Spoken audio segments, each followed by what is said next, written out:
Hey, Howdy everybody. ho. Welcome. Hi, Hey, how are you everybody. today? Welcome to the live stream. It is great to have you here on a Thursday. We are a week away from our respective Type Thursdays, which One we'll talk week. about. Yes. And Just 1 week. my name is Michael Mondragon. I'm a branding designer, graphic design educator, Adobe community expert. Matheo Cadena is with me today. How are you doing today? Hey, Michael. Hey, everybody. It's good to see you. I'm doing well. It's 1 week prior Type Thursday, as Michael said. So it's in that crunch time where we're just like trying to get everybody signed up, registered, all of our things ready for the big event, getting our presenters ready. We have a special presenter. Maybe we talk about that later. And Okay. yeah, it's exciting. A lot of good things are in the mix right now. Yes. Matteo is the Type Thursday Los Angeles chapter lead. I am the Type Thursday Phoenix chapter lead. This is a big week for us as well. This weekend is Phoenix That's right. Design Week. That's And right. excited to, I will be there on Saturday. On Monday, there's an Adobe event at the Arizona Art Museum, Phoenix Art Museum, that is. And I'm doing portfolio reviews that week. And then we have our Type Thursday event. So let's talk about that specifically. Tell us about your event next week.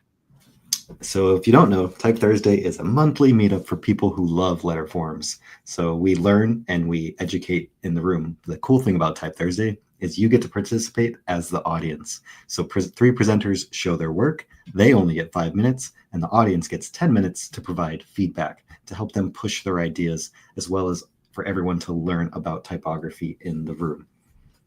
Yes. Everybody's passionate about typography in our circles. So if you're excited about typography and learning about letter forms, or if you're just a designer and want to meet some great people, come down on September 25th. We are going to be at Dialogue on September 25th in Phoenix, Arizona, part of Phoenix Design Week. And we are super excited about everything going on with typography. It's our fourth event. And we're not as seasoned as the LA chapter, but we're getting there. We're getting there. We have just, I would say that the passion is definitely Getting there. catching up. Yeah, we're super happy about it. I think the great thing too about Type Thursday, Michael, is that anyone is welcome to join. You don't have to be a typographer. You don't have to be the world's best designer. Anyone and everyone is welcome to participate, to share your ideas, your thoughts, your feedback. So if you've been shy your whole career, this is a place where you get to meet people. We're warm, we're welcoming, very different than any other event that you've ever been to. We're not, the big conglomerates. We're very warm and welcoming. So we let everybody have space in this place where we can connect with each other and share ideas. Yeah, it's a total safe space and a place where ideas come and they flourish, they grow, and we're happy to have everyone there. So our talk today is actually on building a brand narrative. So that sounds very daunting. Yeah. And what does that entail? And Oh my I gosh. wanted to give it an example on my side about how I was building a brand narrative for myself. Mm. And it was, when we talk about this, we have to say that, we have to really define it, because I could do this as a brand narrative as me as a person, me as a Mm. company, me as an artist, a designer, the things I do, and but a brand is like more than a logo, right? Yeah. It's the saying is it's what the story that people tell or talk about you behind your back. Like what is it? What do they think about you, right? And it creates an emotional connection when you see a lot of these. Like for instance, the products that I use, like if I see that, I have almost an automatic trust in it, and so the strong stories build trust, they build loyalty, and also they differentiate you in the marketplace. So would you agree with that, Matteo? Absolutely. I think one of the best ways of thinking about a brand narrative that I ever heard was and it's very simple, if your brand was a person in the room and you were having a conversation, you were talking to them, what would your brand sound like? What would your brand be wearing? Clothes, right? What products would they be sporting? What glasses, t-shirts, pants, Yeah, watch, phone? And this identity of another almost like person in the room can help you visualize who your brand narrative could be and what you would want them to be, and then how informative or friendly or personable you want them to be, because sometimes brands can come off as too suit and tie, stiff, rigid, structured, right? And that may not be what your product or service calls for.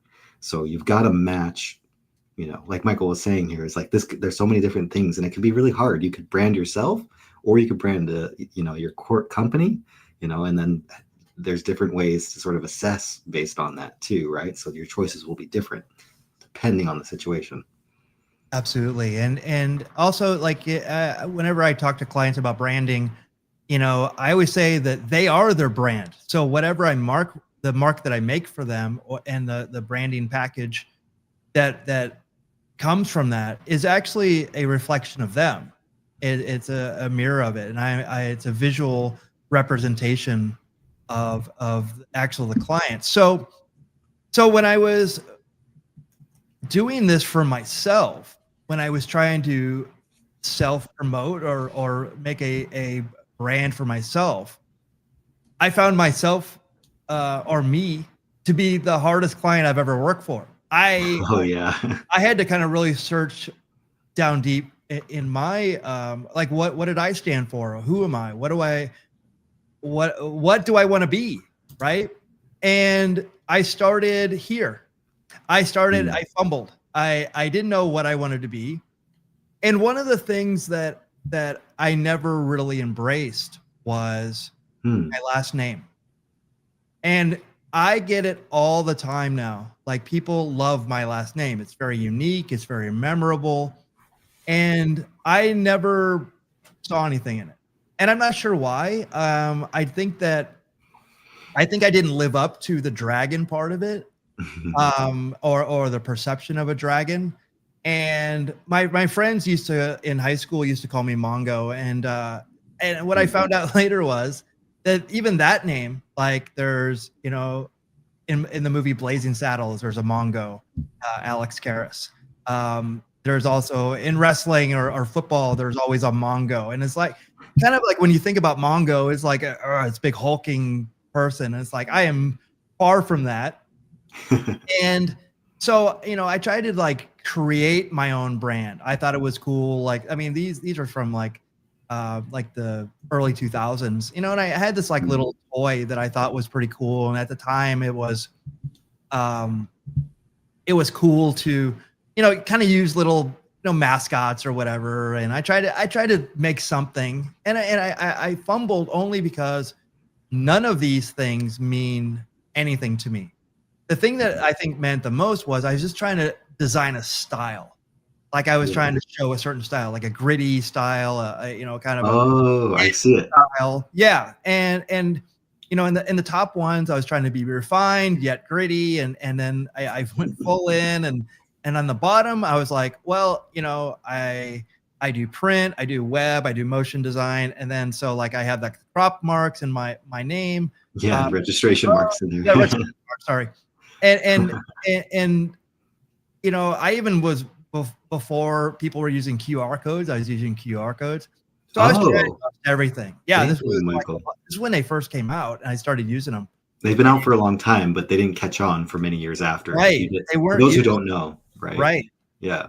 So then I mean, right when I met you, I started refining this brand. Now my thought was, I remember this. Yeah, so I just basically tried to, I was trying to go back to the drawing board, as it were. I was trying to what did I stand for? And I really like this M, the script M. It's actually in Alpine script. You can actually get it on Adobe fonts. At the time, I thought it was really cool. I thought it was like kind of going back to my painting roots, and I was trying to like work with my name. And I even put like the accent mark over the O at the end. I was like, I thought it was unique. And I was like, but I don't roll my R's, and I don't, I say Mondragon. I don't say Mondragon. But I was trying to use it as trying to a differentiating factor. But I got caught in what a lot of artists do at this point was I just started refining an idea that wasn't an idea. There was nothing here, and I Uh, just kept trying to refine it until I kind of came up with something that I liked. And then I made the mistake of just going to color. Oh, maybe color will fix it. Okay, yeah. maybe color will fix maybe it. maybe color will fix it. Oh Maybe man. color will fix it. And it's all cool and it's like it could work, right? But there's Yeah. no idea here. This isn't me. Mm. It's a part of me and it's like shows my skill, but it's not Yeah. me. And the more I started just refining it, I was getting lost in the weeds. And then I thought, oh, I'll bring other elements into the design. So now I'm using the design as like I don't know. Texture. It's now you're looking at textures. I'm looking at How you- textures. Like I really that, like the idea of yeah. putting the paint palette behind it on the upper right hand corner. Yeah, that looks kind of nice actually. Yeah, but again, it's not a fleshed out idea. Like, well, who is this? It's like, okay, Yeah. it's I wasn't telling a story, and I think that's the biggest thing. I even tried to turn it on the side to make even something more interesting. Now there's something here, Yeah. but it doesn't mean anything, and it doesn't have any really something memorable. Mm. And I said it's interesting, but not memorable. Okay. So when I started thinking about this harder and I really challenged myself, you saw all the branding that I did. I said I've been trying to do branding for myself for my whole career. But then when I finally embraced who I was and the imagery and really thought to myself, okay, if maybe I just lean into dragon. So what does dragon mean? And when I started looking up different dragons, there's actually they're kind of misunderstood. They're big and they're menacing, but they're actually, I mean, like there's a story, Pete's dragon, right? It was nice and I love the magic dragon. Yeah. And there was actually a softer side to this, and so when I started kind of thinking about this a little bit more, wow, and I go, well, what is it that I want? Yeah. Okay, what do I want to portray? What is the font or typeface that I'd like to use? And this is Gabriella Heavy. Yeah. And it's beautiful. I love it. And it's got very super quirky. great character. It's modern, yet it looks a little bit retro. And and I was happy with the direction this was going, and actually the use of it. And then when I finally settled on, what would I wear on my chest? What's something that I would have in a hat on my chest that I would be proud of? Yeah. And then I finally got to this. So I brought back the crop marks that you saw. The registration marks from the printing world. I'm not saying crop marks, they're the registration marks. But I did have a version with crop marks in it. And then the registration marks are important to me because that's where I started. I actually started in print design. Yeah. Yeah. And so like this cool tie back to your history. Absolutely. So this has more meaning to me than those previous ones, and it's obvious, right? Yeah. So yeah. So I mean, this is where this is what I got to from decades of fumbling this. But it goes back to what I teach in my branding, which is, you can't refine a bad idea or no idea. Yeah. And this is a perfect case of that. Yeah. So I wanted to see what your takes on this are now that I've showed you my failure, but also I feel like my recent success with this. Oh, I love it. I mean, I love seeing the history. I love, if we go back to that very first spread of all of your designs from the beginning, the early like retro ideas, here you are. This to me just was awesome to see, like the the history, the exploration, the grunge. It very much reminds me of like if it's that like 80s punk rock scene, music scene, and like underground, just like, yeah, there was a little bit of rock, a little bit of like, I don't know if there's techno in there, but just reminds me of that music scene, right? And you worked at Zia Records, and you were a sign painter, and you had done a lot of stuff with the media of the time. So like, I feel like these definitely made sense for who you were, and the spaces that you were inhabiting, and seeing what you saw, you know, at that time, and to see the registration marks early worked on into the name Mondragon Design. I think that's cool.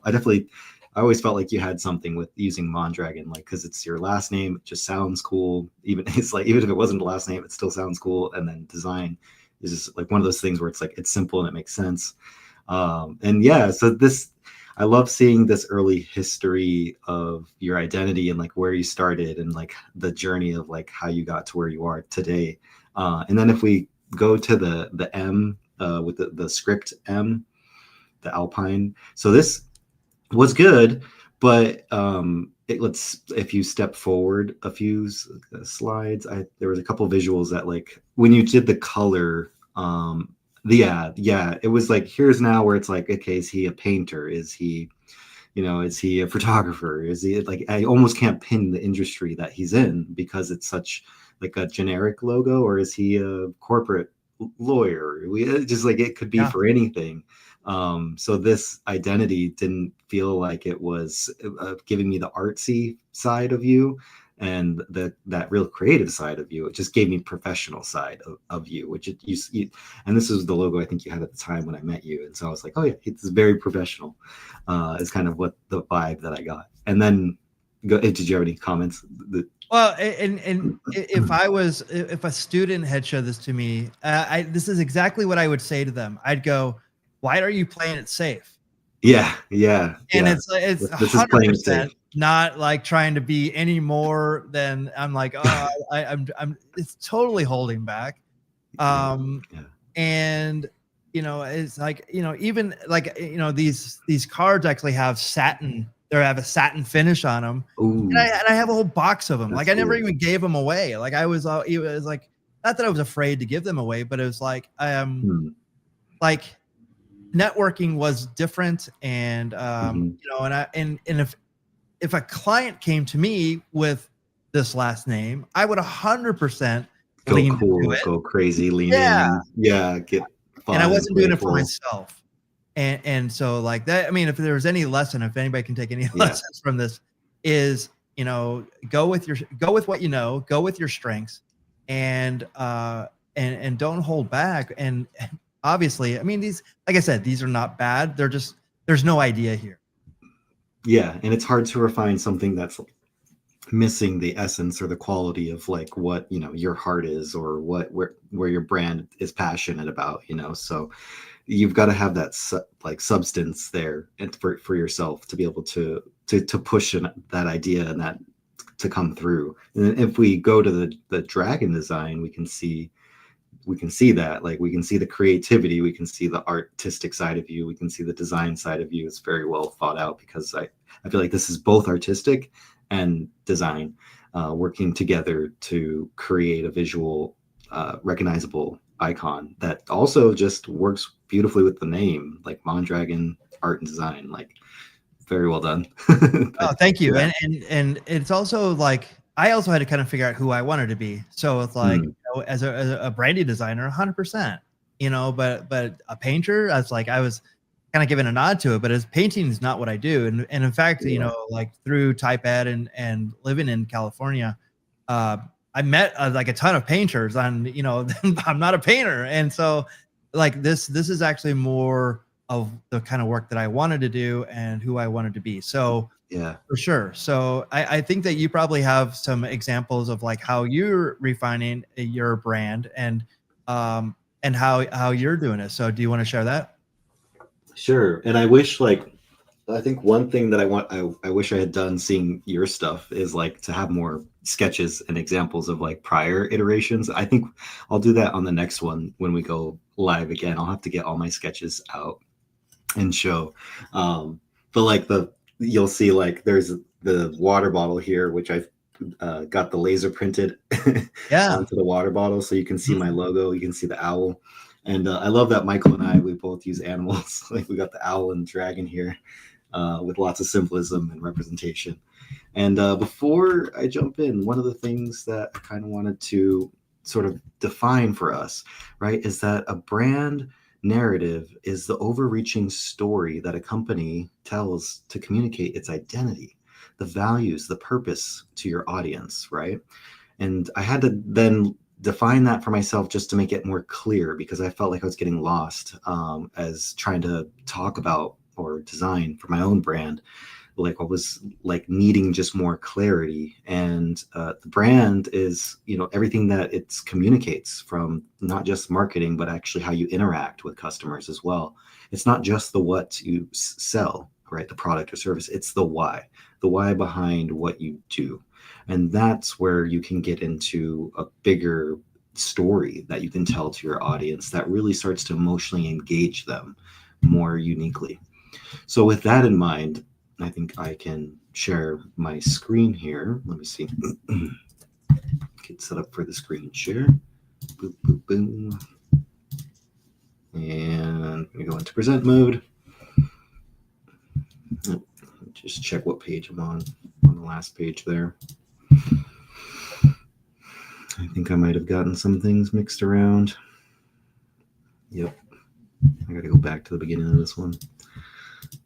There we go. Cool. So we're ready to share, and time to meet the Night Owl Design Studio. So throughout, let's see. Oh, there we go.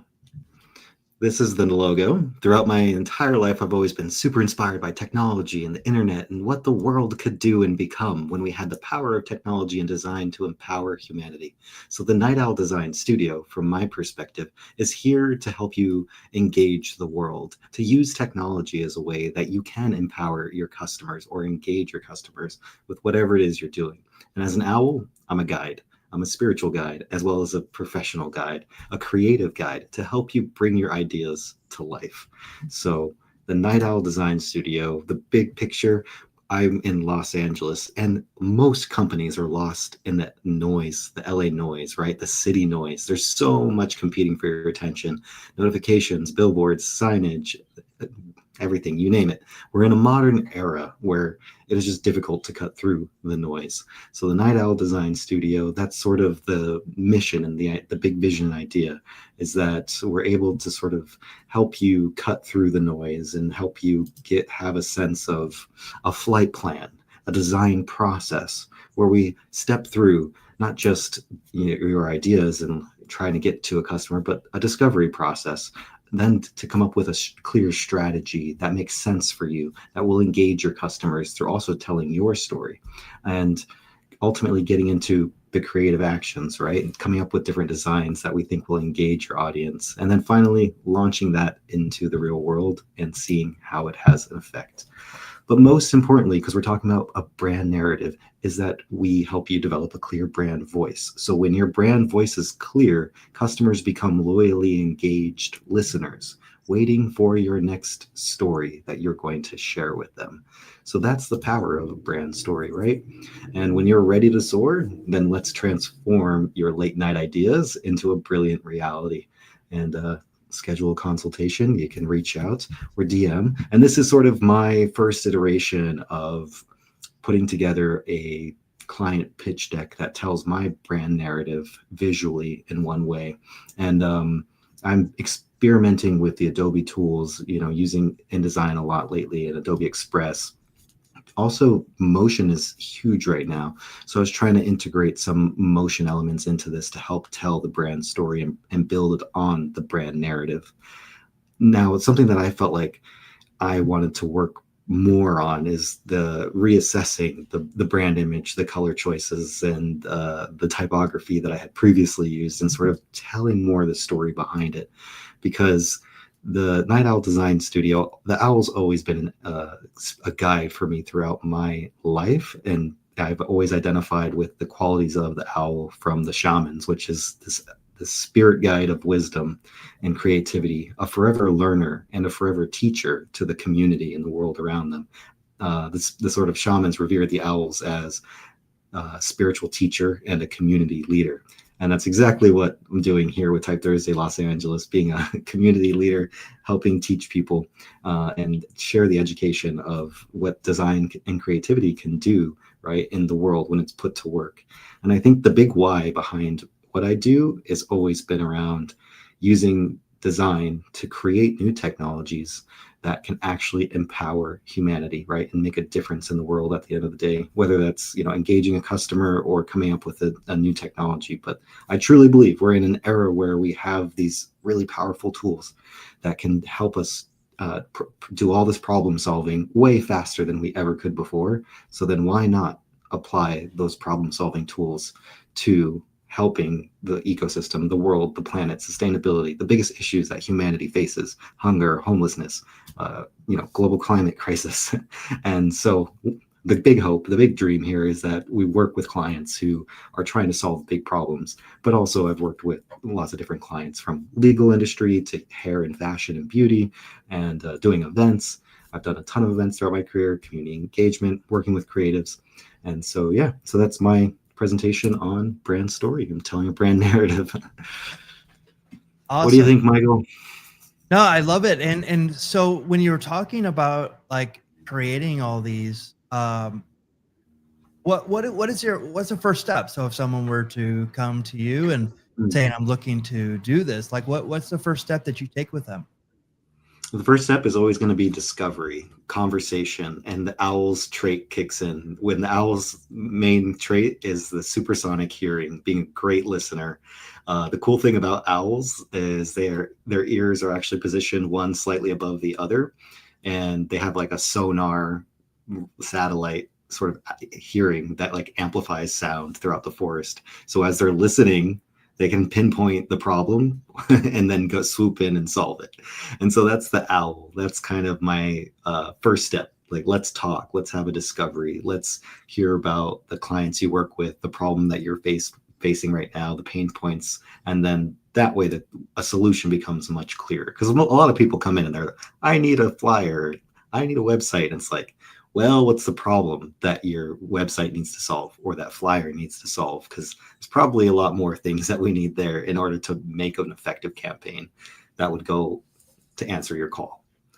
Yeah, and I've dealt with a lot of clients that similar, like, we need a website, we need this, and and it's not a bad problem. It's just maybe kind of unfocused. Like for instance, I was working with this t-shirt company, and or actually I found out it was like they didn't make any t-shirts yet, and they're looking to do an e-commerce site, and I'm like, so do you have t-shirts? Are you going to make them? And it's like everything was just an idea, but they thought that they needed a website prematurely. Like, they hadn't even like flushed out any of their business. Like, there's no trust and there's no business actually, and so it's like I had to pull it all back. So like nobody knows about you, nobody, no one's anticipating you selling t-shirts. So there's a lot more steps here that needed to be handled before we created a brand or created a website. We had to create a brand for them, one that was trusted and had some sort of like you were saying before, there's a lot of noise out there. So it's like, what's just another noisy thing, right? Yeah. What's just another noisy thing that's not going to actually catch someone's attention? And that's you hit on a good point here. A lot of clients will come with an idea, and the goal is to guide them from that idea to a reality that helps them engage the customer at the end of the day.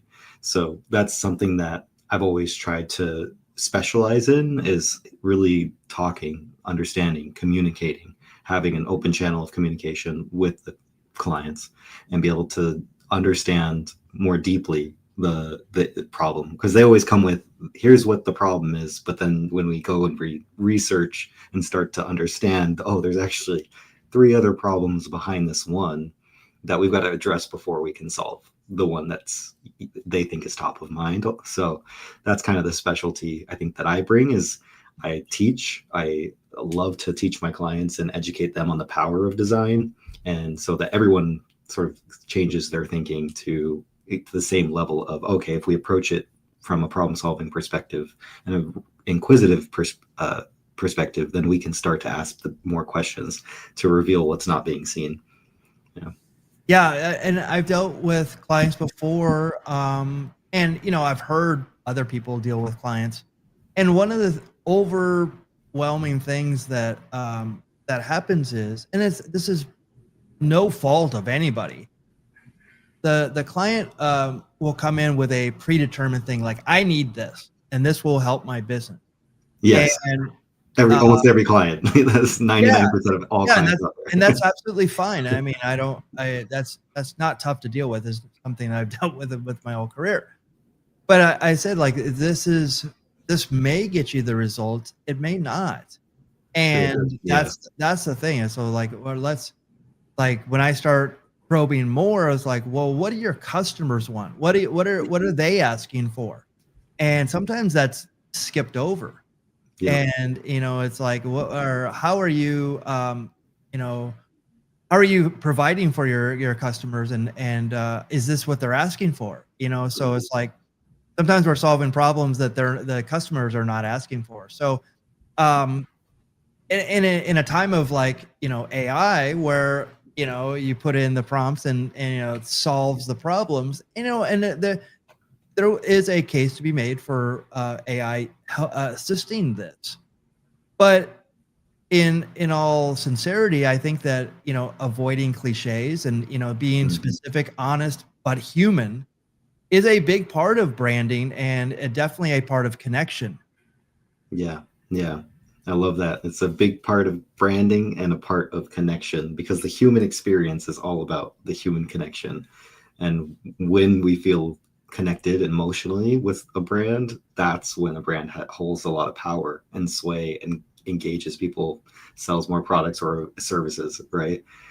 So it's all of this kind of goes into, like, what is the psychology and sociology of, like, human interaction, right, and human experience. And we all want to connect at the end of the day. So if there's a brand that can make us feel connected, it's going to, probably dominate amongst its competitors. If there's a brand that can emotionally engage us, then it's going to do better than the others who's not. So that's definitely a big piece of why a brand narrative matters, and why you should take a moment to slow down and step back and start to ask yourself these introspective questions of, what is my why? What is my company's why? Like, why do we exist? And why do we serve these customers? And what is their why, right? So, because you need to know their why as well, right? Because how do you fit into this whole problem-solving ecosystem? Yeah, yeah, Right. And if you start with the why, then before the what or the how, like, you're gonna find, like, why are we making this? Like, what are we doing? And it's like, you're not gonna be halfway into it and go, like, yeah, maybe this isn't such a good idea, or it's going nowhere, or it's like yeah, it will be less effective. And usually when you design, just doing this long, we usually shoulder the blame of it not being successful. yeah. But yet we didn't ask these questions at the beginning. And I think that sharing these imperfections like we did today, uh, Hmm. and lessons learned, audiences respond to those vulnerabilities. I'll give you a perfect example. Have you ever had an email? It comes to you, and then all of a sudden there's an email right behind it that says, "Oops, we didn't send the link."